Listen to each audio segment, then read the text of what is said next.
Good afternoon, everyone. I'm Martin Antonetti, the curator of rare books here in Nielsen Library. Last week, I was in New York City for Book Week. I attended several bookish meetings, events, and fairs while I was there. It was exciting, of course, but what was astonishing and surprising was that dozens of times during the week, people I knew from across the country came up to me and expressed their amazement and congratulations on the big news from Smith College. Maya Lin, that's incredible. How fortunate to be working with a visionary like her. It's true. A new library by Maya Lin on this campus will be transformational. And there's no question that once it's built, it will have an impact on every person who walks onto campus. Indeed, many people will come here just to see and experience that building. But even beyond that, the new Nielsen will certainly condition to a great extent the way we teach, the way we learn, and the way we do scholarship on this campus. Absolutely, it will be transformational. Well, that transformation here on our campus will be taking place in the context of an even greater process of transformation, one that we are now in the midst of, one that will change the nature and practice of academic work in the 21st century. How will we gather and process information? How will we teach, learn, and conduct research in the coming decades? How will we do the wide variety of intellectual work on college and university campuses, on this campus, in the future? Everyone in this room is concerned with these questions, the library staff not least. At a conference of curators and archivists last summer, I heard a brilliant young professor from the New School offering exciting and challenging observations on how academic libraries could confront these questions and how they could participate in and even in some areas catalyze the great transformation in academia. That professor spoke eloquently and convincingly on the variety of ways that the architecture and physical environment of library buildings can enhance and facilitate the creative activities that are enacted within it. She was bold, creative, and forward-thinking, and I was blown away by what she said. And now Shannon Mattern is here with us to help us come to grips with the immense opportunity and challenge that beckons us. She's certainly qualified and well-equipped to do so. Currently an associate professor in the School of Studies at the New School in New York. From 2006 to 2009, Dr. Mattern directed the huge and important graduate program in media studies there, 600 students strong. You can read the lengthy list of publications, presentations, and projects on her website, but I'll summarize it for you by saying that her research and teaching addresses how the forms and materialities of media are related to the spaces, architectural, urban, and conceptual spaces that they create and inhabit. She has written extensively about libraries and archives, media, infrastructures, and objects, and public spaces. Her constant travels all over the world, working on design projects, consulting and collaborating, are documented in her interesting and very sprightly blog called Words in Space. Read it, and you'll understand why someone once said that the GPS was invented as a way of keeping track of Shannon Mattern. Unless you think that Dr. Mattern only inhabits the Empyrean realms of theory, her CV explicitly tells us that she can make a wicked dovetail joint without using power tools. A doer and a thinker, please help me welcome Shannon Mattern.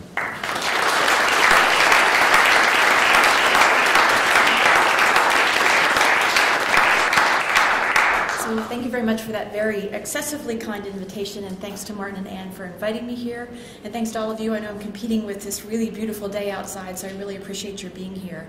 And also, as Martin said, even in all the circles, the publication circles that I subscribe to and check in on, your news is international news, and the world is excited to see what you create here with your new library and your collaboration with Maya Lin and Shepley Bulfinch, who, as you know, have a very long and illustrious history of working with library buildings. So, as you can see, my talk is called Learning from the Library Without Cracking a Book. In 2007, Bloomsbury published the English translation of Pierre Bayard's How to Talk About Books You Haven't Read. I'll admit right up front that I haven't read Bayard's book.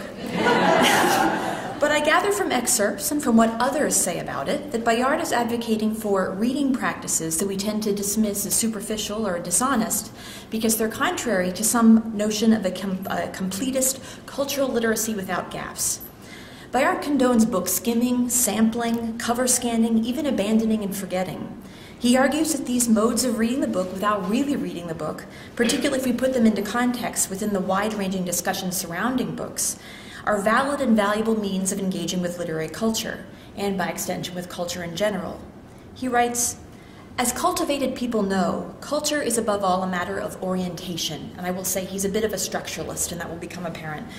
Being cultivated is a matter of having not read any book in particular, that is, but of being able to find your bearings within books as a system, which requires you to know that they form a system and to be able to locate each element in relation to the others. That system, of course, is a network of cultural allusions and social references, of what he calls connections and correlations, a web of correspondences, and a history of ideas. But it's also a library. Again, Bayard. He says, "A book is an element in the vast ensemble I've called the collective library, which we do not need to know comprehensively in order to appreciate any one of its elements. The trick is to define the book's place in the library, which gives it meaning in the same way a word takes on meaning in relation to other words. Yes, Bayard's library is metaphorical. It's an intellectual construct. But I'd say it's also literal, a literal literary library. Those systems of correspondences and connections that generate cultural literacy are manifested on the bookshelf, in the library floor plan, in the database architecture, in the interfaces, even in the access policies and furniture design and firewalls." Book historians and bibliographers appreciate the book as a material artifact with a biography, and they demonstrate for us what we can learn from a book by reading between and outside its lines. You might take a page from the bibliographer's manual, so to speak, and consider what we can learn about a library without cracking its books, opening its flat file drawers, or accessing its databases. The literal library, like Bayard's collective library, is a system with an organization and an aesthetic, an architecture that's simultaneously intellectual and physical. We skim through the library like the book by navigating its floor plans. We scan the library's covers, its facades and finishings. We examine how it's all put together. And just as we have the freedom to set aside an unengaging book, we might choose, but I hope we don't, to abandon the library by simply choosing not to visit or by underfunding or otherwise neglecting it, and some people have chosen that route. I'm not wholeheartedly championing Bayard's meta approach to reading. I'm sure I share with all of you a conviction that there is and always will be tremendous value in close reading and meticulous textual examination, particularly in academic settings like this one. And even the mere suggestion that we don't really read anymore, or that we don't need to read, is, well, stupid and wrong, and politically risky because it undermines the specialized knowledge, funding, technical infrastructure, and labor required to build and maintain a collection. Such "we don't need books anymore" claims are fodder for those who naively believe that we don't need libraries anymore because, hey, we've got the internet. So before we move on, allow me to state one more time, loud and clear, that the library collection and the ways in which patrons engage it are central to what makes a library a library. Still, I think Bayard offers us an important reminder about the possibilities of reading between and outside the collection's billions of lines of text and images. As I hope to demonstrate in the remainder of my time here this afternoon, we can learn a great deal about learning itself and about our cultural and institutional values from the library as place, from its wealth of informational resources, apart from its wealth of informational resources. We can cultivate our own cultural literacy by orienting ourselves within the library system. It's telling that the Smith College Library's vision statement employs a navigational metaphor. The library, as you say, are the intellectual crossroads between the community, scholarly resources, inspiring spaces, and staff. They're the interchanges where Smith's communities can engage in study, collaboration, discovery, and discourse. And while we're learning more about ourselves, or yourselves, by learning about the library, we can also reverse engineer that knowledge. We can use that cultural literacy to foster good design. Reading the library is a system of orientation and organization, as a simultaneously physical and intellectual infrastructure, better prepares us to design a library that can cultivate the literacies, or if that's not a term you like, the competencies or skills or knowledges that our publics both need and want, and that we want to define our institutions and societies. Design thinking is being thoughtfully integrated into Smith's curriculum. It's only fitting that this sensibility should also infuse the design of Smith's library, and that library should ultimately promote your design thinking's initiative's core values. First of all, intentional anti-disciplinarity, which acknowledges that the most pressing challenges don't fall into the domain of any single discipline. And second, the clear articulation of what you call pathways of practice that allow students to link theory to practice within and beyond the classroom. A well-designed library seems the ideal place, a common space, to support these interdisciplinary, praxis-oriented endeavors. Ideally, we can design library buildings that we can both learn in and learn from, because the buildings themselves aren't mere repositories of resources, they're pedagogical devices themselves.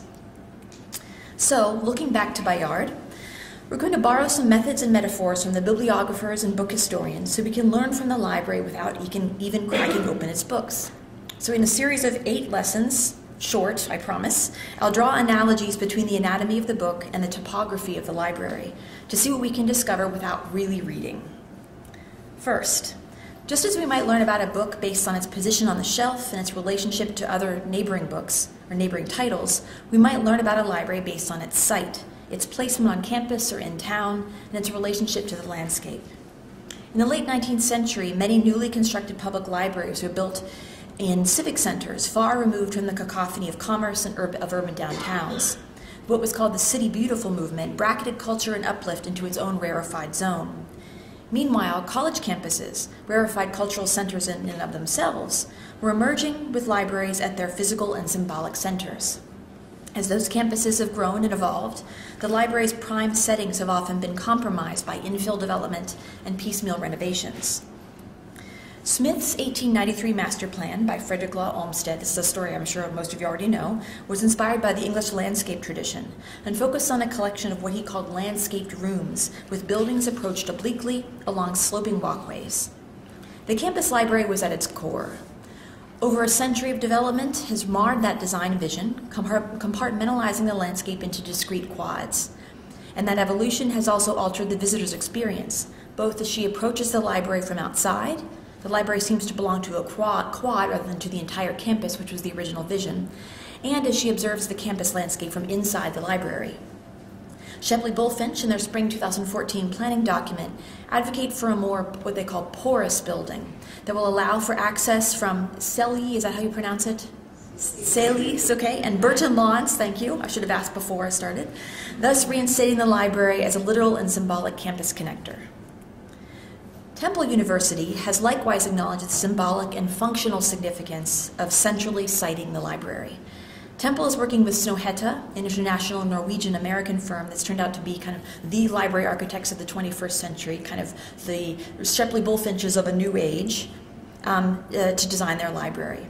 The building was originally sited on Broad Street, a major north-south thoroughfare in Philadelphia, but was moved to the campus's core near its iconic bell tower, a repositioning that will require the razing of several old buildings and the creation of a large quad, with the library anchoring its west side. As Philadelphia Inquirer architecture critic Inga Saffron explains, quote, Temple is using the $190 million project to launch a long overdue placemaking effort. It will be a classic college ensemble, a stone library overlooking a green lawn, and it promises to transform Temple as we know it from an ad hoc collection of urban buildings into a more traditional and cohesive campus environment, end quote. The library's siting thus has tremendous implications for its symbolic value, which in turn plays a key role in refashioning Temple's institutional identity. The idea of the library as a campus connector is central to its function, says Temple's Dean of Libraries, Joseph Lucia. This is a long quotation from Joseph. Librarians are often asked why, in a world of digital information, physical libraries still matter. Libraries have never really been merely about all the stuff they house. They've always been about inspiration. They're environments designed to connect people to ideas and call communities together for creative engagement with the life of the mind and the imagination. A great university will always need that kind of space, perhaps now more than ever, end quote. Second lesson. We might study a book's cover design to discern how it's constructed as a comprehensive package of knowledge or a saleable commodity, who it regards as its audience, and how it draws in that audience. Similarly, we might examine a library's architectural wrapping, its facade and broader stylistic choices, as emblematic of its public identity, the way it relates to its physical context, and the way it appeals to its various publics. Some campuses are committed to their Gothic or colonial house styles and require even new construction to adopt contextual design, to blend in with the neighbors and reflecting a unified commitment to tradition. Of those libraries that aim for a more contemporary public face, however, transparency seems to be a universal aspiration. And that metaphor can mean any of a number of things. It's like very rhetorically flexible for architects to use it to symbolize anything they want it to. These libraries welcome natural light during the day, and they always glow like beacons at nighttime. And these are quotes you hear in every rhetorical justification for why you need a glass building.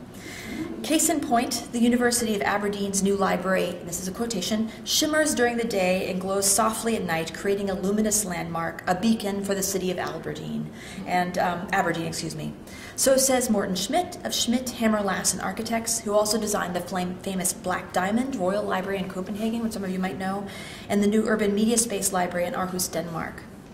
Aberdeen's building, which opened in 2012, serves the world's 5th oldest English language university. This rectilinear glass monolith rises from its base of Caithness stone, both referencing and distinguishing itself from nearby granite monuments. This is, after all, Granite City, and honors houses a twisting 8-story atrium. As Jonathan Glancy wrote in The Guardian, quote, "The building is both icily calm and restlessly alive, as modern as it is Baroque. The building's character says a great deal about the contemporary role of the library on a campus with such deep history, and about the relationship between the school and its urban and even geologic contexts." A little further south in Worcester, England, another library opened in 2012. Fyldon Clegg Bradley Studios building, they call the Hive, is a golden honeycombed 7-celled building. All of these metaphors. It's the UK's first joint university public library. It serves both the University of Worcester and the Worcester City Council. Its form supposedly references the local pottery tradition and the landscape of the nearby Malvern Hills. While its reflective skin of copper alloy distinguishes the building from its historic neighbors, you can see them in the background here, while also making its programmatic identity as a hive of intellectual and civic identity. Again, we can learn from the library's cover how it conveys its function and its character to its various publics. Yet a facade needn't merely symbolize. Aberdeen's and Worcester's facades also serve functional roles to regulate solar gain and heat loss sustainability issues, for instance. But facades can also engage their publics and serve as usable spaces. Throughout 2014, I had the pleasure of working with the Architectural League of New York and the Center for an Urban Future, a urban policy think tank in New York, to oversee a design study of New York City's 211 branch libraries. One of our 5 finalist teams, of 45 who applied, a team led by architect Andrew Berman, focused on using the facade to maximize public engagement. The team proposed embracing the transparency, again, there it is, of the facade by, say, opening up interior activity to outside viewing so you can see from the outside what's going on inside, and lighting the exterior, and thereby emphasizing the library's accessibility. They also promoted what they called the occupied facade, incorporating seating and conversation into the building's facade, where patrons could still access the building's Wi-Fi, thus extending the reach of the library's virtual resources outside its walls. From these gestures, we can again learn how a library engages with its surroundings and what aspects of library-ness can and can't be contained by the building's walls. Third, just as we might examine a book's macro-scale structure and the layout of its pages, in other words, its intellectual, physical, and graphic architectures, we might also examine the library's program, which is the term we use to refer to its various functional units and how they relate to one another, and its floor plan. On the ground level of many recently designed libraries, we find cafes and event spaces and galleries, active spaces with particular acoustic and circulation requirements, spaces that visitors might want to access without entering the library proper, where all the books are. Not far from the entrance, we usually find service points and group workspaces. Then, farther back or higher up, the stacks and media collections and labs, and then typically near the top, farthest from the public entrances, special collections and contemplative study spaces, which, like their cacophonous counterparts, so much alliteration, on the ground floor, have their own acoustic and circulation demands, in this case, quiet, calm, and stillness. But as libraries have become information commons and learning centers, all these new titles for the institution, we're often finding, mixed in with the stacks and tables, more writing and tutoring and advising centers, tech help desks, distance learning rooms, a variety of spaces that serve the whole student, that transform the library into a space that accommodates the entire life cycle of research and intellectual development process. The University of Pennsylvania Library's Weigel Information Commons, which supports collaborative activities with space and technology, partners with a variety of parallel organizations offering student services. The Writing, Public Speaking, and Tutoring Centers, Undergraduate Advisors, the Computer Center, the Weingarten Learning Resources Center, and the Center for Teaching and Learning, the Center for Undergraduate Research and Fellowships, and Career Services. Some institutions have incorporated such services into the library building itself, recognizing that they're most appropriately regarded as residing within the intellectual commons of the university, that they're perhaps both epistemologically and architecturally framed as integral components of the full life cycle of students' intellectual development. Where these particular functional units are placed within the library and what adjacencies are exploited says a lot about how the library embodies the life of the mind, one that's housed in a body, and how it conceives of the relationship between different pedagogies and student services, and how it gives shape to students' personal development. We'll talk a bit more later about specific spaces of student learning, and particularly the integration into the library of more spaces where students don't merely access but actually make media. But for this current lesson, our purpose is to consider what we might learn from the macro-scale structure of the building and what pedagogies and epistemologies that system of spaces embodies. Before we move on to our next lesson, however, I want to share another proposal that emerged from our Architectural League branch library design study that has potential implications for library program and planning, including yours.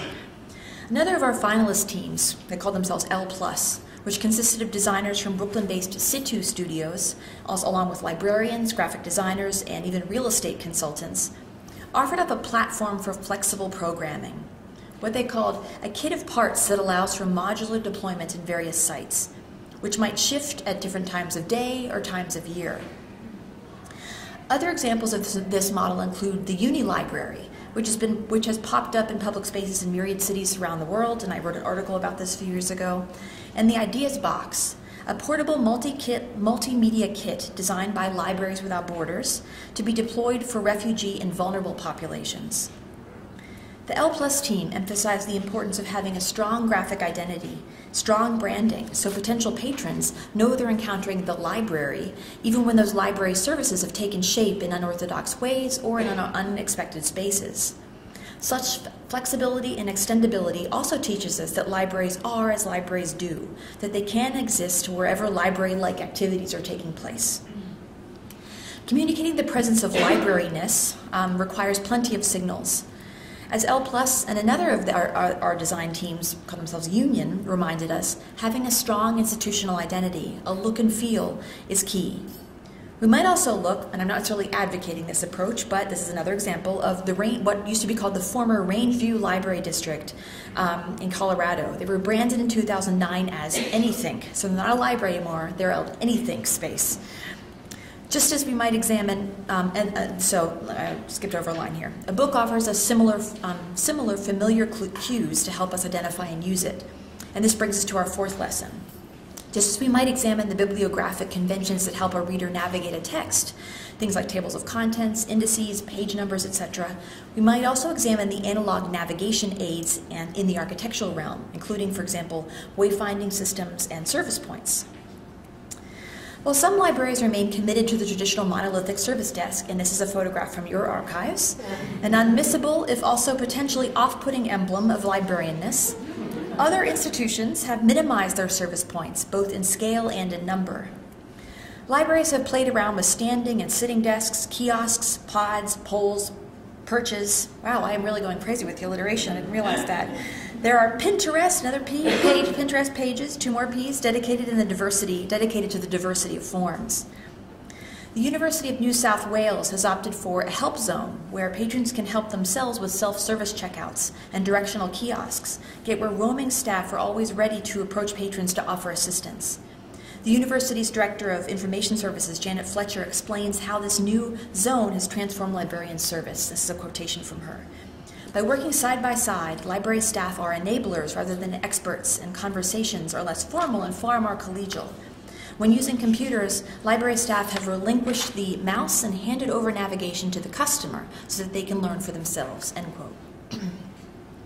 We can learn from the design of our service points, both physical and staffed and or virtual, how a library staff regards its professional identity and its relationship to its patrons, and how the library staff can interface with those patrons, with or without staff human intervention, that is, intermediation.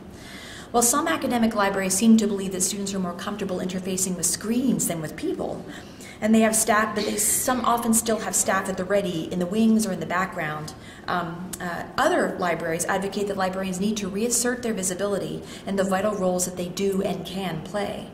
Many students and even faculty simply aren't aware of how a librarian can help or what specialized expertise a librarian brings to the table. Barnard Library's former dean, Lisa Norberg, initiated a personal library program through which all first-year students, as well as all academic departments and all dormitory-based student groups, are paired with a librarian who becomes her or their go-to person for all things library-related. I realize that there are plenty of precedents for such programs, but I mention it here because services like these have spatial implications. They require private spaces for individual consultations, modes of service in which librarians meet students and faculty wherever they are amidst their information resources, whether in the library, in the classrooms, or even maybe in the dorms. In a recent symposium on the future of academic libraries at McGill University, Chris Borg, director of MIT Libraries, issued the following caveats and advice, and I'll quote at length. You should ensure that your vision for the future of research and academic libraries prominently features librarians, both symbolically and literally. Design spaces and services that showcase the full range of expertise of your librarians. And no, I don't simply mean ensure that the reference desk is visible from the entrance. If you want a truly great library, you have to design spaces that emphasize that librarians have expertise in a huge range of areas vital to scholarship and teaching. From data and metadata, to digital preservation, to publishing, to online learning, to software development, test mining, project management, and yes, even reference. Ensure your library is designed to make library experts visible and accessible to scholars and students. Include in your designs plenty of information and technology-rich environments for faculty and students to collaborate with library experts. That's the end of her fantastic quotation. How can we use the library as a teaching tool to help students and faculty and visiting scholars and any other publics you serve appreciate the wealth of expertise that librarians possess and the wealth of resources and services that their libraries have to offer? Those of you who are joining us for the design workshop tomorrow morning will, I hope, recall Chris's charge in considering how we might design library spaces that serve as architectural ambassadors, as well as orientation tools to library collections and services and to librarians themselves. Fifth, we might study genres of text like catalogs and indices and ledgers that function primarily to store content, recognizing that these texts reveal much more than their data. Their forms and materiality, and even their undesigned design, tell us a great deal about the nature of publishing and bureaucracy, and about the epistemologies of record keeping. Similarly, there's much to be learned about libraries from their storage spaces, open stacks, closed stacks, off-site storage, and beyond. This section, I'll admit, might be a bit longer than is warranted. I mean, I'm talking about library book stacks of all boring topics, but it's a recent research interest for me, so I hope you'll indulge me for a couple minutes. That said, I'm certainly not the only person who's perplexingly provoked by the seeming mundanities of collection storage. Storage has long been a central design feature. There never seems to be enough of it, and it's often an aesthetic focus for library buildings. The light-filled iron book stacks were a central feature in Henri Lebrous's celebrated libraries of Paris. Storage spaces played a central role in the controversy over the planned renovation of the New York Public Library's Schwarzman building. I've written about a few other designs, including the 40th anniversary retrofit of Louis Kahn's library for Phillips Exeter Academy, and this is my dissertation topic, Rem Koolhaas's 2004 Seattle Public Library with its book spiral. These designs prioritize storage of the collection and make it a visual focus, and a circulation focus too. Circulation as in people moving, not necessarily books moving, but both actually, I guess. More recently, Tax Arquitectura's 2006 Biblioteca San Vasconcelos in Mexico City and MVRDV's Book Mountain in a suburb of Rotterdam, the Netherlands, which opened just 2 years ago, continue to glorify, and we might even say fetishize, the stacks. We see similar focus in the aesthetics of storage in some special collections, including Dartmouth's Rauner Special Collection, a project completed in 2006, and of course its formal predecessor, the Beinecke at Yale. The epistemological implications of this aesthetic are obvious. These architectures put on display and make empirical, if not navigable. You can't actually enter you can't always enter the glass box. They make them empirical, the wealth of knowledge that the collection represents. In a new research project on intellectual furnishings, which I plan to begin on a fellowship next year, I'll be exploring the furniture we design and build or buy or kludge together to store, organize, protect, and support our media and media making. Among those furnishings is the bookshelf. I'm arguing that these structures do work that exceeds the merely functional and aesthetic. They're material supports for the delivery of and engagement with media resources, while they also frame organizational systems and embody technical protocols. They scaffold our media technologies in particular ways, inform the way human bodies relate to those media, and give shape to knowledge. They render complex intellectual and political ideas material and empirical. Thus, we can learn from the boring old shelf, the cabinet, the desk, and their arrangement, too.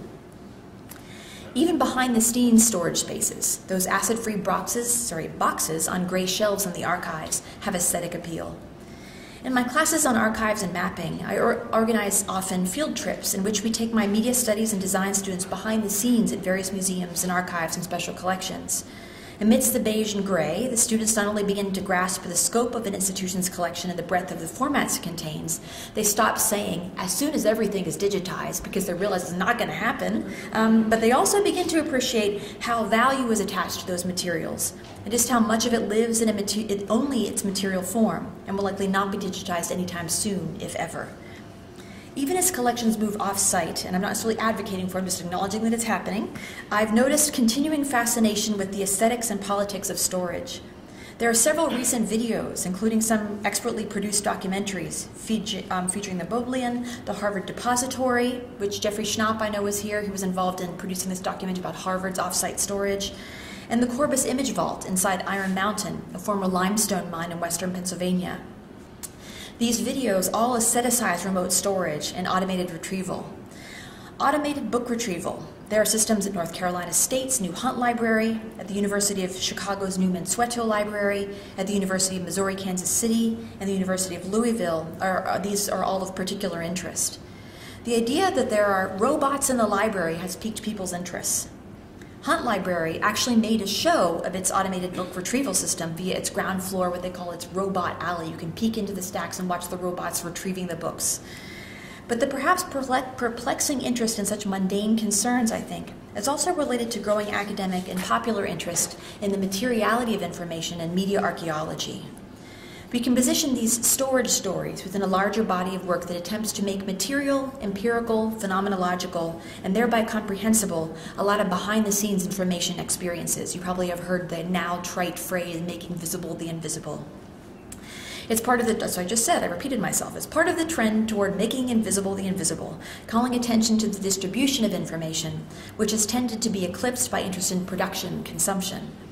This we can learn from the library space too. Sixth, just as we might study the reading practices through which readers engage with a book, do they sample or read continuously? Do they read alone or socially? Do they read in print or digital? Do they take notes or not, and how? One might also examine how the library creates spaces that foster different kinds of reading practices and other forms of media engagement and learning. There's much we can say here, but I'm going to focus on just one key dynamic: the privacy and publicity of reading and media engagement. Collaboration, as I'm sure you've heard, is all the rage. While Temple University's president Neil Theobald declared that his university's new library would be a place for truly collaborative learning, Joseph Lucia, the dean of the libraries, offered a more nuanced vision. The library, he said, would offer a varied ecosystem with spaces for quiet study and reading, small group activities, and large group special events. Cambridge-based, this is meant to be blank, by the way, Cambridge-based HMFH Architects was charged with designing a new library for the Roper School, a private preschool through 12th grade day school in Birmingham, Michigan. Designer Laura Wernick explains that initially, the focus was on creating exciting spaces for collaboration. When they shared their plans with the students, however, these are kindergartners through 12th graders, and I can't stress enough the importance of involving students in the design process, one question emerged repeatedly: where do I go to be alone? Or where do I go for quiet? Wernick and her colleagues began examining recent cognitive science and psychology research that debunks the whole brainstorming, everybody wants to collaborate myth, and the collaboration fetishization that has landed us with all these horrible open office plans, like the one I struggle and fail to work in at my department every day. We live in, yes, our president thought that the collaborative designerly mindset would apply to traditional academic work too. Turns out that's not really the case. Wernick writes, we live in an era that elevates openness and connections. We want our workspaces to provide plentiful opportunities for meaningful interactions. We expect our institutions to be open and transparent. We shape our architecture to those goals, whether in our open office plans, in the transparent facades of our high-rises, or in schools with high levels of interconnectedness. But maybe those students at Roper are onto something. Maybe in the midst of all that openness and interaction, we also need to be creating something else as well. Perhaps we need to be carving out both time and place for solitude. That was a long quotation from Wernick. So they proposed a design that has a lot more enclosed spaces than they had originally planned for. And they implemented a design scheme that they call the continuum, which provides what she says is a spectrum of spaces from large activity spaces at one end of the building through a range of small group areas and ultimately quiet individual study spaces at the other end. Students can enter the building in a variety of spaces depending upon their desired level of activity and social interaction. The idea of an activity gradient, which corresponds to an acoustic gradient, because the more active it is, the louder it's going to be, the less active it is, typically the less loud it will be, has been implemented in libraries for a while. I actually did a study a few years ago about the evolution of sounds in library work and the corresponding evolution of library building acoustics. And this, by the way, is the Nancy Pearl action figure where you push a button on her back, she does the shishing action. Johns Hopkins' new Brody Learning Commons in Eisenhower Library, where I had the pleasure of speaking last spring, likewise features a mix of group and solitary zones, reading spaces and tech labs, a cafe, as well as the university's rare books and manuscripts collection, and a conservation lab. Among the most popular spaces in the Commons, which was designed by Shepley Bulfinch and opened in 2012, is the 100-seat quiet reading room, featuring a fantastic Cabinet of Curiosities installation by Marc Dion, one of my favorite artists. That same year, 2012, which you've probably noticed was a big year for academic libraries, lots of projects happening in 2012, the University of Pennsylvania opened its Education Commons in an oddly shaped leftover space under the bleachers of Franklin Field Stadium, the football stadium. Architect Joel Sanders, who took time to study college students' work postures, designed a space that accommodates a variety of collegiate ergonomics. That's a metaphor for all the crazy ways kids sit these days, I guess.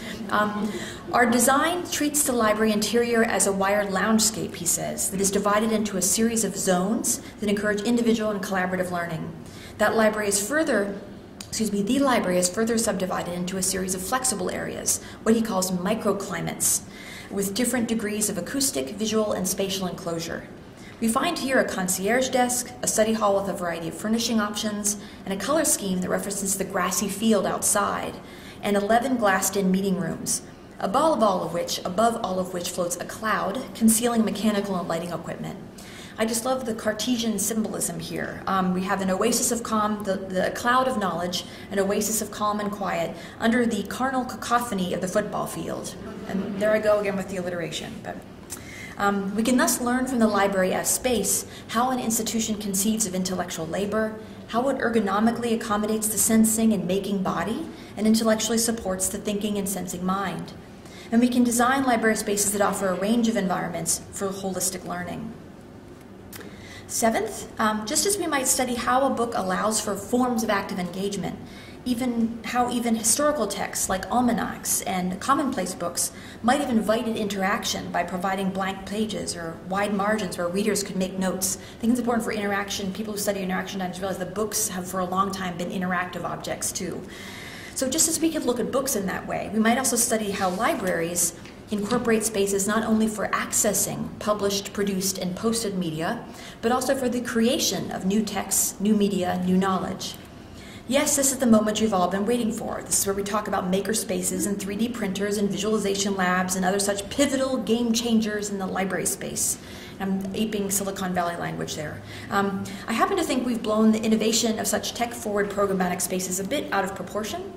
We don't need expensive, bleeding-edge technology and dedicated labs to make anything. Critical making can happen in an old-school print shop, in a campus radio station, or even around a seminar table, using nothing but brains and voices.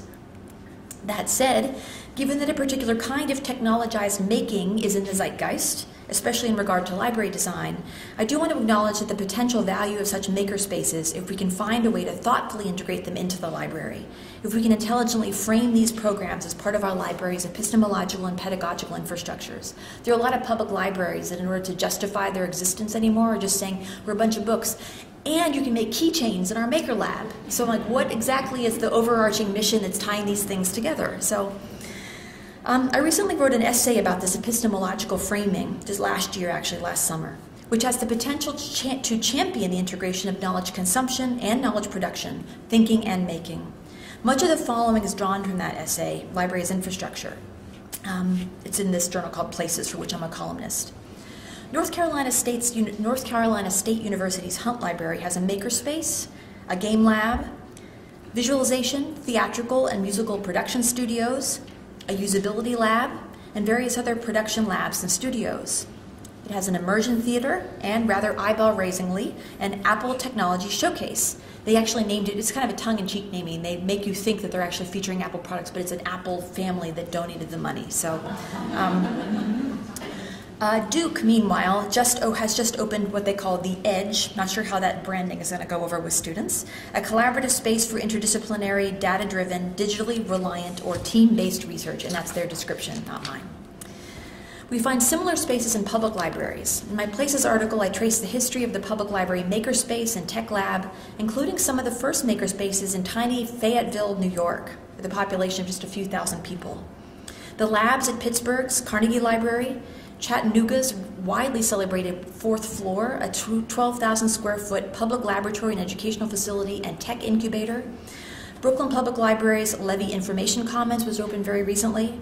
And the Martin Luther King Jr. Memorial Library, Digital Commons in Washington, D.C., with its Dream Lab working space, or co-working space. So co-working is another big thing. Also, the Chicago Public Library's Pop-Up Maker Lab, a collaboration with the Museum of Science and Industry. And all of them have the now familiar equipment, open source design software, laser cutters, a milling machine, and of course 3D printers. And in this the Chicago space, they have not one but three, which is a big kind of selling point for themselves. Some have proposed that libraries, following in the tradition of the Library of Alexandria's think tank, which was within the museum, and compelled by a desire to democratize entrepreneurship. This is some of the language that I'm seeing in some library science discussions. They have proposed that libraries make for ideal co-working and incubator spaces where patrons with diverse skill sets can organize themselves into startups for the people. Others recommend that librarians entrepreneurialize themselves, rebranding themselves as professional consultants in a complex information economy. Librarians, in this view, are uniquely qualified digital literacy tutors, experts in copyright compliance, licensing, privacy, information use, and ethics. They're gurus of aligning programs with collections, space, and resources. They're skilled creators of custom ontologies, vocabularies, taxonomies, and structured data. They're adept practitioners of data mining. The argument is that librarians possess all of these skills and we just don't sell them so well or advertise them so well. Others recommend that libraries get into the content production business. In the face of increasing pressure to rent and license proprietary digital content with stringent use policies, why don't libraries, they argue, do more to promote the creation of independent media or develop their own free open source technologies? Not many libraries have the time and resources to undertake such endeavors, but the NYPL Labs, which some of you might know about, and Harvard's Library Test Kitchen have demonstrated what's possible when even back-of-the-house library spaces become sites of technological praxis. Unfortunately, those innovative projects are typically hidden behind the interface, as with so much library labor. So I think it'd be really exciting. The labs, for instance, are doing really exciting things. Why not bring that to the front and let the public see what kind of exciting work is going on there, too? Of course, with all these new activities come new spatial requirements. Library buildings must incorporate a wide variety of furniture arrangements, lighting designs, acoustical conditions, etc., to accommodate multiple sensory registers, modes of working, postures, and more. These new physical infrastructures create space for an epistemology embracing the integration of knowledge consumption and production of thinking and making. Yet sometimes I have to wonder, given all the hoopla over making, are tools of computational fabrication really the holy grail of the knowledge economy? What knowledge is produced when I turn out, say, as I mentioned before, a keychain on a MakerBot? I worry that the boosterism surrounding such projects and the much-deserved acclaim they receive for rebranding, especially public libraries, glosses over the neoliberal values that these technologies sometimes embody. And this is by a friend of mine, Garnet Hertz, who's rebranded the emblem publication of the Maker magazine to acknowledge that all of you are drawing on DARPA technologies to make these things. Do you realize you're contributing to the military-industrial complex by making stuff? So neoliberalism channels the pursuit of individual freedom through property rights and free markets. And what better way to express yourself than by 3D printing a bust of your own head at the library? Or using the library's CNC router to launch your customizable cutting board business on Etsy. While librarians have long been advocates of free and democratic access to information, I trust that they're helping their patrons to cultivate a critical perspective regarding the politics of technological innovation and the potential instrumentalism of makerhood or makerdom. Sure, Melville Dewey himself was part of this instrumentalist tradition too. He was primarily a businessman who found ways to monetize all these knowledge services. But our contemporary pursuit of innovation promotes the idea that making new stuff equals producing knowledge, which can be a dangerous falsehood. I talk a lot in the longer article about the role of entrepreneurialism in the library, and which I have qualms or concerns about, and about the value of maintaining some spaces in the library as spaces of exception, spaces that embody values other than productivity, profitability, and individualism. Quote, we can accommodate both spaces, I realize I don't have to quote myself here, so this is me talking from my other article, but we can accommodate both spaces for entrepreneurship and spaces of exception, provided the institution has a strong epistemic framing that encompasses both. This means that the library needs to know how to read itself as a social, technical, intellectual infrastructure. Smith already happens to have such a values-based intellectual framework for its own design lab at Smith, which is conceived as, I mentioned earlier, an intellectually anti-disciplinary space, an opportunity to reimagine the laboratory, a space for the experimental, collaborative production of knowledge, as something that serves outside the sciences too. Given its epistemological and methodological framing, the fact that such a resource belongs to no particular field of study, instead it belongs to the commons, such a lab is a perfect candidate for inclusion in a library. Some libraries and librarians are also presenting themselves as the providers of that epistemic framing for others around campus, particularly for multimedia production, which some call multimodal scholarship or digital humanities, as it's integrated across the curriculum. The library is a natural home for media production facilities and labs and support services, argues Joan Lippincott of the Coalition of Networked Information, because the library as a unit serves all of the institution's disciplines. Some departments and programs simply don't have the resources to provide such tools and services for themselves. She continues, often faculty and students don't realize what specialized technologies and expertise is available for them at the library.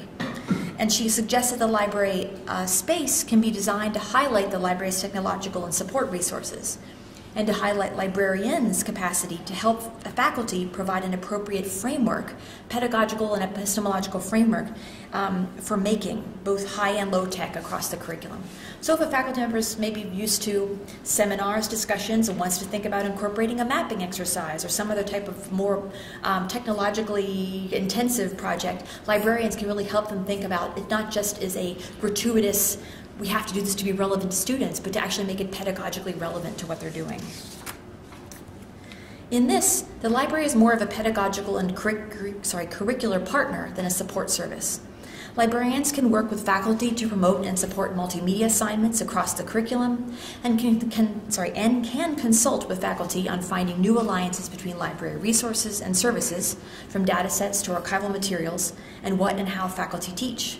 Lippincott and her colleagues from North Carolina State and the University of Pennsylvania note that collaboration between librarians and faculty on curricular innovation often, what they say, leads to in-depth discussion of pedagogical objectives and the quality of student work, end quote.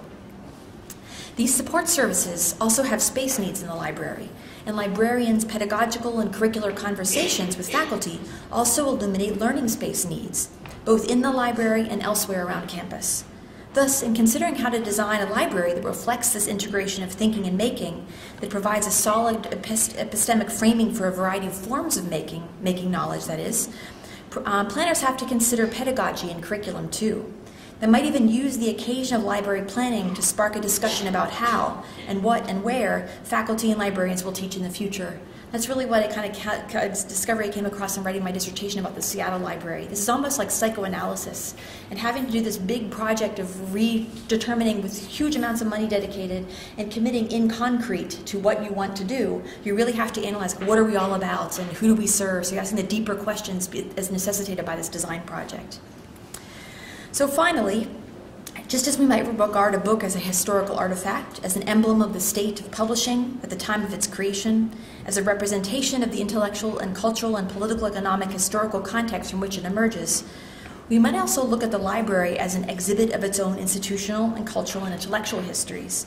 In particular, the academic library's special collections and rare book collections, for instance, often embody its core values and encapsulate its history. This is certainly the case at Smith here with your very strong special collections, particularly on women's history. Despite the fact that these collections connect contemporary researchers to the enduring scholarly values and research traditions they embody, as Francois Blau notes in a 2010 issue of RBM, the Rare Books and Manuscripts Journal, he says the importance of these settings to scholarship has seldom been cause for much reflection. I reflected on these very issues in the plenary talk I gave at the Rare Books and Manuscripts sections gathering at the American Library Association conference last year. That's where I met Martin, which led to my being here today. And in my talk there, I highlighted the importance of the aesthetic experience in the Special Collections Library. I argued there, as I have here today, that the aesthetics are an integral part of teaching and research, as well as all the library work, the processing and preservation, cataloging, and curating that take place in special collections. I argued that even the seemingly anti-aesthetic aspects of special collections, the gray metal shelving and study tables and conservation labs, do or can embody an aesthetic, a sensory experience that enhances the various programmatic functions that institution serves and can even serve as a means of advocacy for those functions. I've spoken already about storage spaces, about the pedagogical value of taking students into the stacks. And I've talked about classrooms and public programming spaces, which create opportunities for the handling and activation of materials in these special collections, affording faculty and students the ability to bring those materials alive in group settings via a variety of pedagogical techniques, or perhaps even through performance.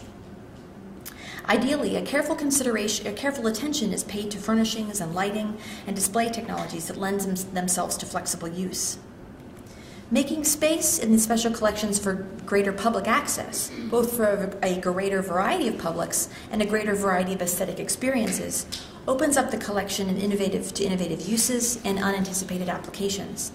This is in keeping with John Overholt's proposal that the future of special collections will encompass both what he calls disintermediation, unmooring from the librarians, like the students can determine how they want to access rather than going through the materials, rather than going through the librarians' kind of imposed classification and organizational structures. So several years ago, I wrote about the renovation of Harvard's Woodbury Poetry Room, which has become home to a variety of programs in which the collection is activated. When poet Christina Davis, formerly of Poets House in New York, became curator of the room in 2008, she introduced group listening sessions and works in progress series, among other events. When these open events are not in session, the users of the room range from quiet study, perusal of literary magazines, the research of rare material, broadsides, manuscripts, chapbooks, listening to archival recordings, that is, and yes, writing poems. And that was a quotation from Christina herself. The latter is, to my mind, Davis told me, the surest sign of the success of the room, meaning the making of poetry itself in the room, inspired by the collection, and then you in turn contribute to that collection. It means that scholarship and the art form it hopes to perpetuate have come full circle. Special collections and rare book conservation spaces also have their own aesthetic appeal, with pedagogical potential. When I've taken my students to various institutions, they've been fascinated by the intricate, embodied labor involved in conservation. At the New York City Municipal Archives, we watched a photography conservator, peel apart 80-year-old homicide scene photos from the NYPD. We watched a print conservator float a 400-year-old Dutch document in a tub of wood pulp. And we handled an acid-free custom box built for a rusty switchblade found, coincidentally, amongst the police department's records. The organic materiality of media is quite a revelation to many of these supposed digital native students. And even the material work of preserving the digital, of practicing digital forensics, making sure to regularly spin the backup hard drives, or reformatting the video archives to keep pace with evolving best practices, is also illuminating for students to observe. These backstage activities have such great pedagogical potential, and there's demonstrated interest from my students and many others. What's more, making this activity visible has the potential to manifest and thereby advocate for the critical specialized work that takes place, that is, in special collections. Not all institutions have beautiful conservation facilities like the Morgan Library's Thaw Conservation Center, which you see here, but there have to be ways to allow different publics to experience these aesthetics and thus the politics of the work of conservation. Consider also, we're on the home stretch here, so consider also the spaces of exhibition. Of course, the unique auratic, as in the Benjaminian aura, objects in our archive or rare book library lend themselves to presentation behind glass. But exhibition spaces can serve the entire library, highlighting faculty and student work, or bringing in relevant displays from outside the institution. Of course, putting materials in vitrines and display cases emphasizes the visual at the expense of the other senses. And the other senses, tactility, smell, all of these are involved in book history, for instance. And that thereby limits the pedagogical channels that we can use to think through with or through these materials. But in some cases, having a vitrine is the best means to make a collection's presence and availability known to students and all of your different publics. In recent renovation projects, several institutions have added exhibition space or upgraded their exhibition areas. The Robert B. Haas Family Arts Library at Yale repositioned its exhibition spaces outside the special collections security perimeter so as to potentially draw in visitors who wouldn't otherwise be compelled to walk through the gates. Such exhibitions not only highlight collection materials, but they also have the potential to model scholarly methodology and intellectual frameworks. They can show students how to put objects in conversation with one another and how to make inferences or draw conclusions from historical texts and primary resources. They show students how to do archival or rare materials research. Of course, there are many more lessons we can learn from the book historians and many more ways in which we can apply those lessons to the design of our library buildings. But as someone who began 50 minutes ago by arguing in favor of skipping and skimming, I think I've demanded more than enough of your concentrated attention. So I'll acknowledge one additional metatextual element of the library, whose design we should consider in relation to the design of our physical spaces. I'm talking about the library's digital interface, which, if done well, could serve as a map to and as public relations for the physical collection and the physical space and in-person services. You'll note that I'm not showing any examples here, and that's because I'm hard-pressed to find any exemplary library interfaces that are functional and attractive. There's much work to be done in this field, and that would make for a great design studio with students, I think. A well-designed library interface might be the only space in which some patrons will engage with the institution, particularly remote people. But it could also function as a virtual welcome mat to the library, drawing patrons through its doors. The digital interface could help to render a physical space legible, navigable, enticing, inspiring. It could be, as Bayard might say, a critical means of orientation to the library proper, and to the epistemological and cultural systems it reflects through its on-site architecture. The virtual and the physical library are entwined dimensions of that collective library, that system of knowledge that gives shape to learning, to thought, and to our core cultural values. So, thank you.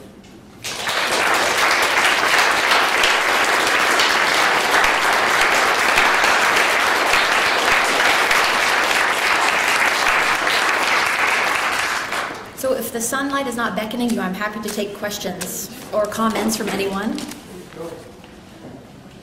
Yes? Yeah, I'm Brendan O'Connell in the library. Deep reading is sort of an ideal for print material. And there's a virtue in skimming. Let's flip it and think about skimming as the ideal of web interfaces and what might be gained by a deep reading of the web. So critical making is one approach where I think that these scholars, like you mentioned, Matt Radham and Jim Sayers, are deeply reading digital media to uncover biases and interfaces and all these commodifications of information, all this other stuff going on.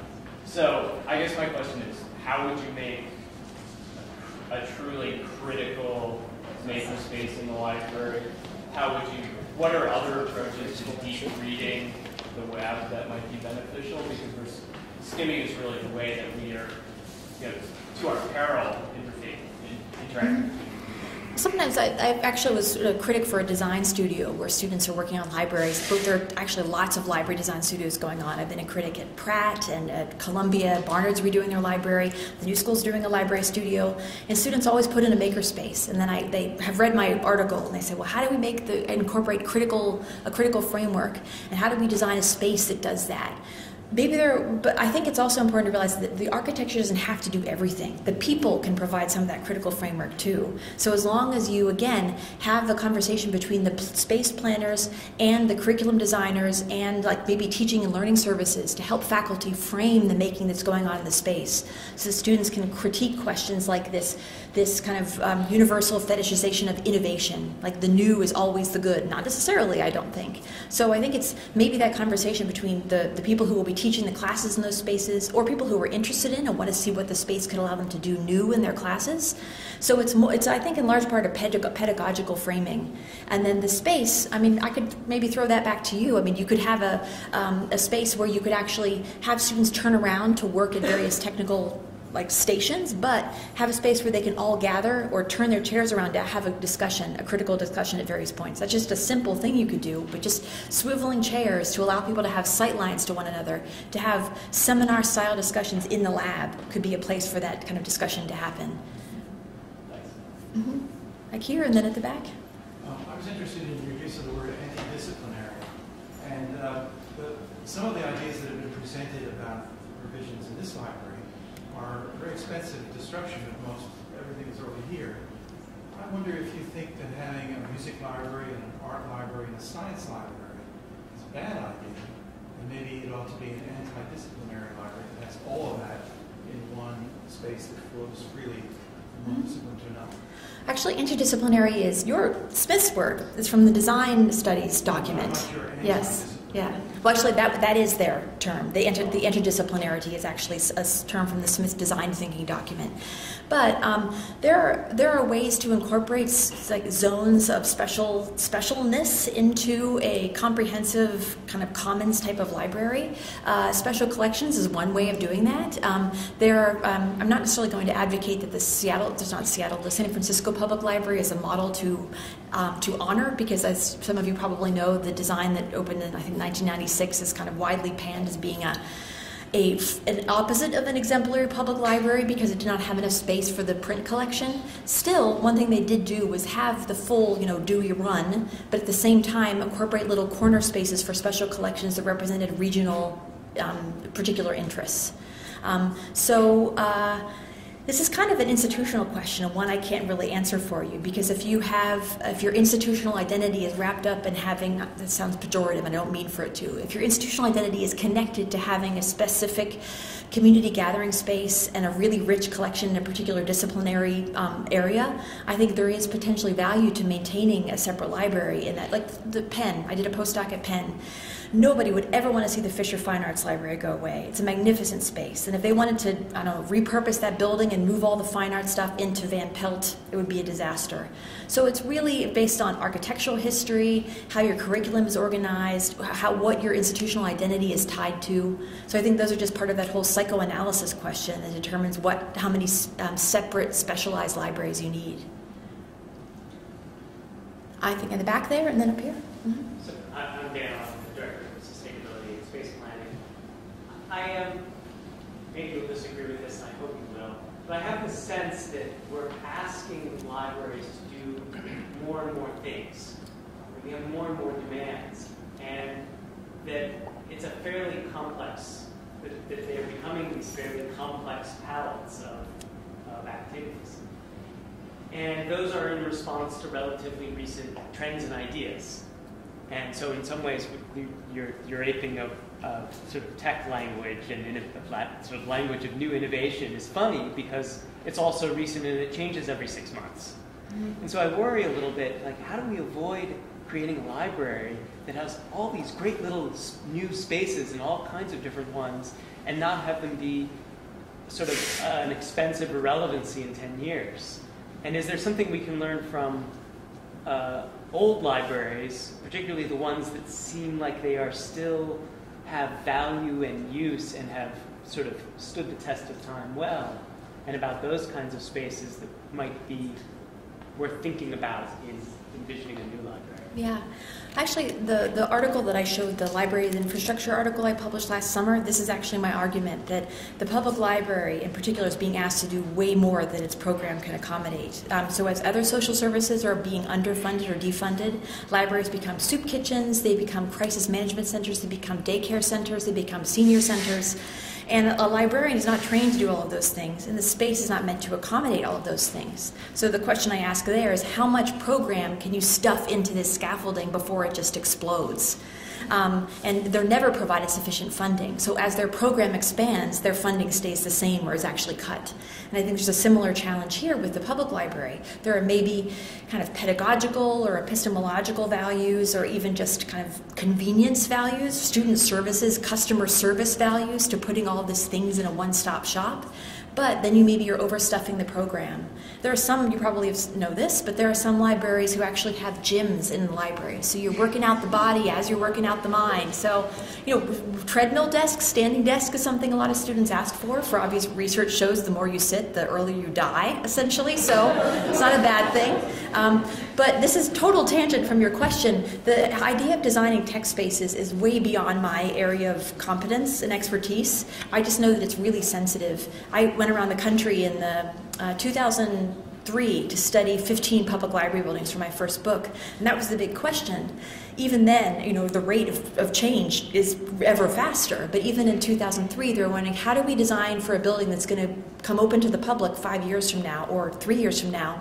We don't even know how to make the desks because we have no idea how big the machines are going to be or what the wires are going to look like, or if we need to provide the machines, or if people will be bringing their own by then.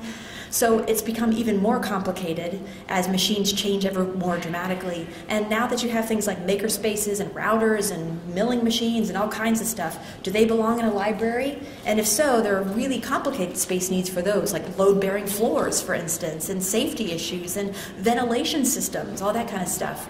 So I am, again, not answering your question intentionally because it's way too complicated. It's way beyond what I'm capable of. I'm just saying that I think the big argument from my article, and I think also applies here, is that it's a big mouthful of a word, but epistemological framing.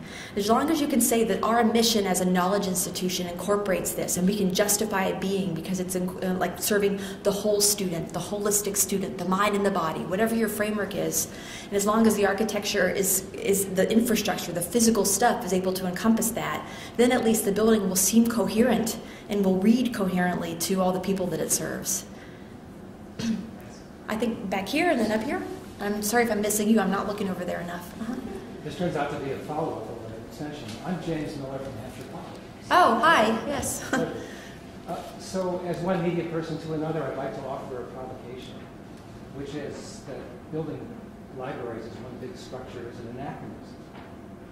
You've discussed the social function and the museum and the storage functions, but it strikes me that emerging and new media have so radically decentralized production, distribution, and consumption of information that it might be better, especially given what you just said in response to the earlier question, to think about a library as a physical space, as something rather small, and in fact maybe a hub in a series of spokes with decentralized spaces that have different kinds of functions and that are more amenable to the kind of modular design we were talking about earlier, rather than building another gigantic thing.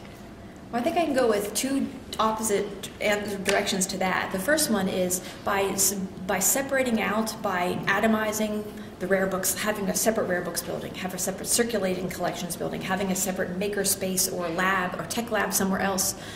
There's kind of and I know you can't design on symbolism, budgets don't support kind of your symbolic concerns, but for me that's symbolically and epistemologically difficult because it bifurcates those things in students' minds too. This is a challenge we've always had in the New School, where Parsons School of Design is our biggest division, where students we want to try to find all these ways to symbolically represent to them that research and design are not separate stages. Thinking and making are not totally different things. Your seminars are supposed to feed into your design studios. So we've tried to design spaces that allow for students to understand that flow also. So that's maybe the pedagogical and symbolic value of bringing them together. But there is also value for convenience sake, to show students that libraries are, as libraries, I mean, I forget what phrase I used in here, but the distributed model of service, a lot of these little kits of parts that you can have little modular kiosks that, it's kind of like a lot of my archivist friends say that they never meant for the digitized collection to be the archive. It's supposed to be an enticement. It's a digital surrogate that is supposed to bring people in to actually access the material artifact itself. Same thing with a lot of these kiosks. It could be because there are plenty of students who, because they have, I don't have my phone with me, this thing that I could be holding here, they don't need this space. But there are so many things that could be provided for them they just don't know exist.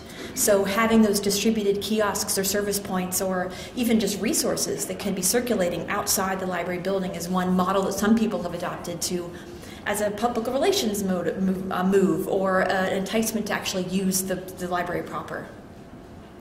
Then we had a hand here, yes.